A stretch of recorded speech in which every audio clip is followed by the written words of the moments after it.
ನಮ್ಮ ಉತ್ತರ ಕರ್ನಾಟಕದಲ್ಲಿ ಮಾಡುವಂಥ ಸಜ್ಜಿಕ.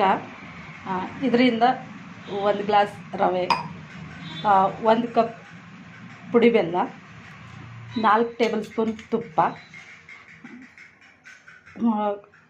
ಕರಿದ್ರಾಕ್ಷಿ, ಗೋಡಂಬಿ, ಬಾದಾಮಿ, 2 ಏಲಕ್ಕಿ. ಬನ್ನಿ ಮಾಡುವ ವಿಧಾನ.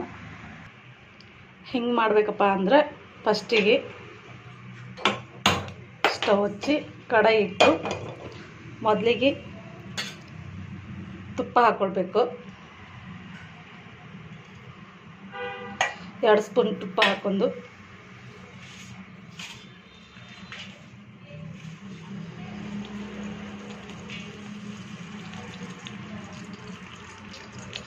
ತುಪ್ಪ ಕಾದ ನಂತರ ಬಾದಾಮಿ ಹುರ್ಕೋಬೇಕು.